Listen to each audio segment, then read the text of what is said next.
የማመን ተሰጦ ያለው ሰው የመጸለይ ተሰጦ ባለው ሰው መቅናት የለበትም። የመዘመር ተሰጦ ያለው ሰው የመስበክ ተሰጦ ባለው ሰው መቅናት የለበትም። የመቀደስ ተሰጦ ያለው ዘማሪ ሆናለሁ ካለ መዝሙርን ያበላሻል። የማስተማር ተሰጦ ያለው ቀዳሽ ሆናለሁ ካለ ቅዳሴን ያበላሻል። በፊት ለፊት ከሚያገለግሉት ይልቅ የመጀመሪያ ሰማዕቱ ነው የተመረጠው በውስጥ በኩል ሆኖ ሲያገለግል የነበረው ቅዱስ እስጢፋኖስ ነው።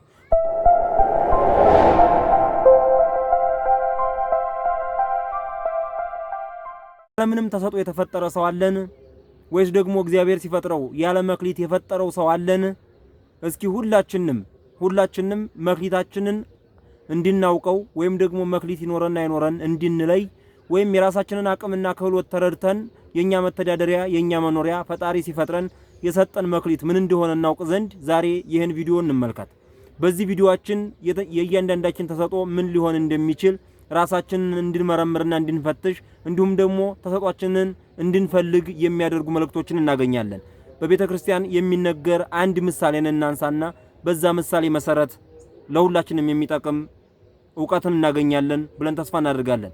ቪዲዮውን ላይክ እያረጋችሁ ቻናሉን ሰብስክራይብ እያረጋችሁ ከኛ ጋር በመቆየት ይህን ዕውቀት እንድትሸምቱ በትህትና እንጠይቃለን። በቤተ ክርስቲያን ውስጥ የሚያገለግሉ አንድ አባት ነበሩ።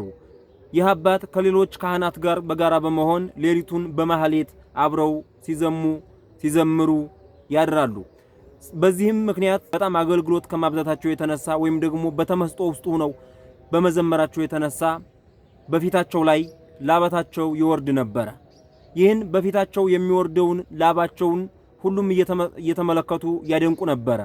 በቅን ሐሳብ በቅን ልቡና ሆነው በተመስጦ ሆነው እያገለገሉ ስለነበር ነው። በዚህም ጊዜ እያመሰገኑ የነበረው የእመቤታችን በዓል ሆኖ እመቤታችን ቅድስት ድንግል ማርያምን ስለነበረ እመቤታችን በፊታቸው ላይ ይወርድ የነበረውን ላበት በድንገት ወርዳ ተገልጣ በመሐረብ በግንባራቸው ላይ ያለው ላበት ስትጠርግላቸው ይስተዋላል።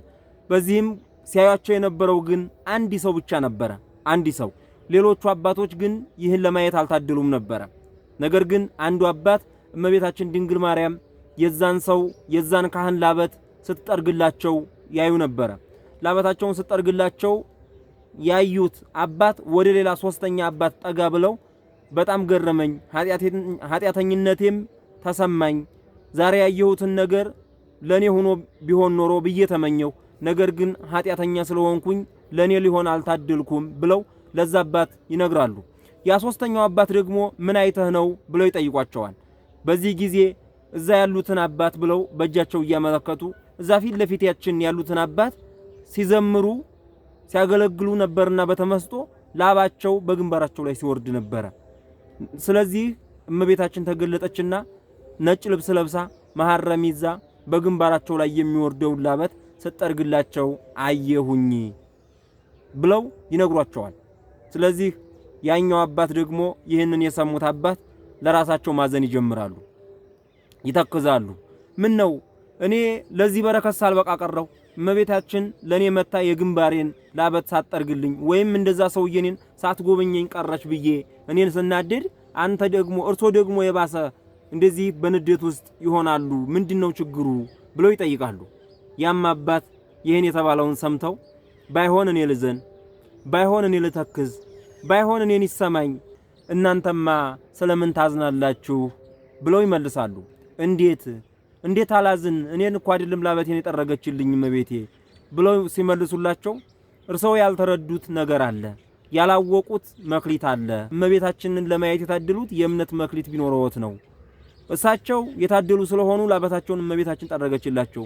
እርሶ ደግሞ ለእርሳቸው ላበታቸውን ስትጠርግላቸው ባይኖት አዩ። ስለዚህ እርሶም እኮ ብቁ ቢሆኑ ነው፣ እርሶም እኮ የተወደዱ ቢሆኑ ነው ላበታቸውን የዛን ሰው ስትጠርግ እርሶም ያዩት።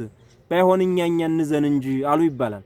አንዳንድ ጊዜ መክሊታችንን አናስተውለውም፣ ምን እንዳለን አናውቀውም፣ በውስጣችን ምን እንደተቀመጠ አናውቅም። ባለማወቃችንም የተነሳ በሰው ተሰጦ ነው የምንቀናው።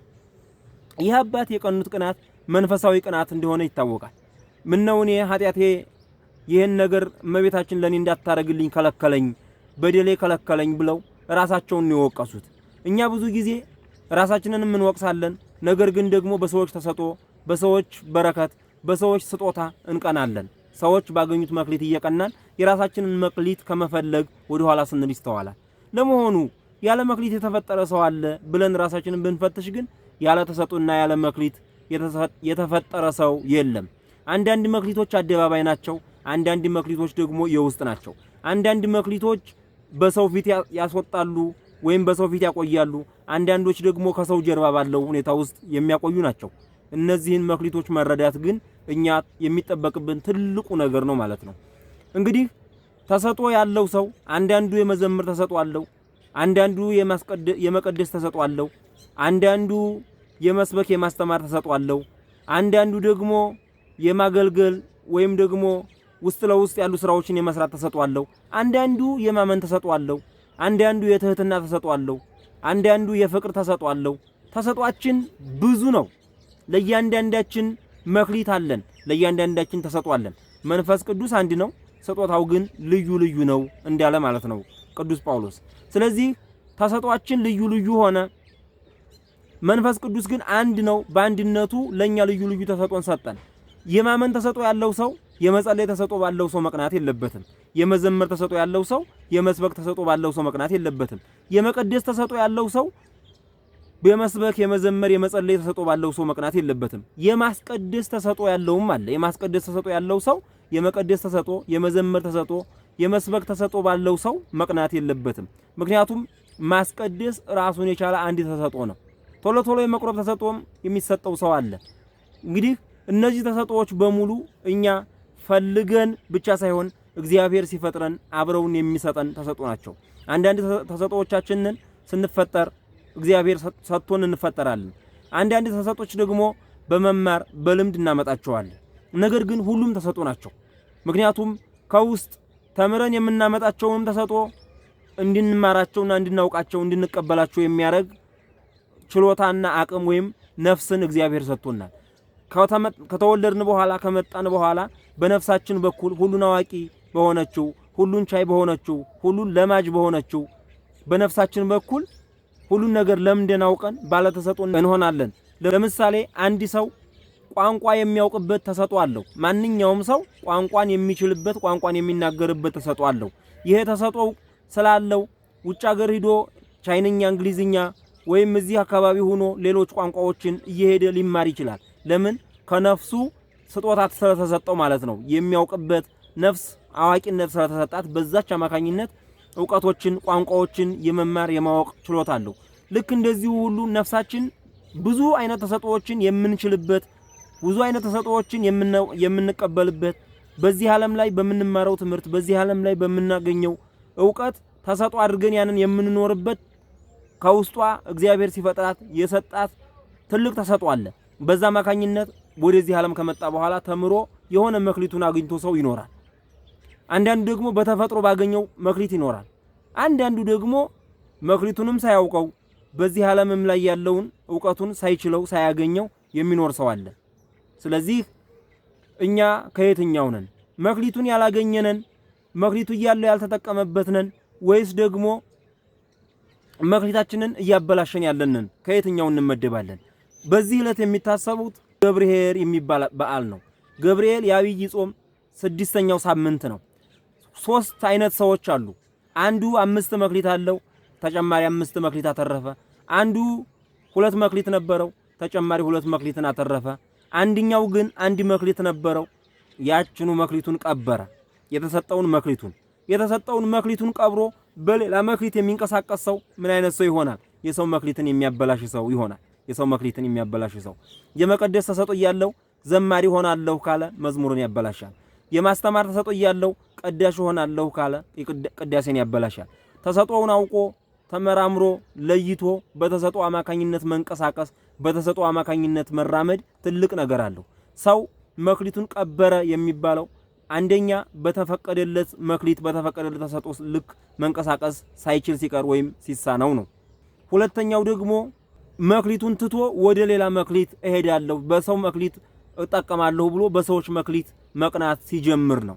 ስለዚህ ሁለቱም ትክክል አይደለም። መክሊቱን መቅበሩም ያለ መክሊቱ መንቀሳቀሱም ትክክል አይደለም። እስኪ መክሊታችሁ የት ነው ያለው? ቀብራችሁታል ወይስ ቀብረነዋል ወይስ እየተጠቀምንበት ነው ወይስ ደግሞ አልፈለግነውም አላገኘነውም እስካሁን? እነዚህን ጥያቄዎች በእያንዳንዳችን ልቦና ውስጥ መመላለስ የሚገባቸው ጥያቄዎች ናቸው። መክሊታችንን ቀብረን እንዳይሆን መጠንቀቅ አለብን። መክሊቱን ያቀበረ ከራሱም ጋር ከፈጣሪው ጋር ይጣላል።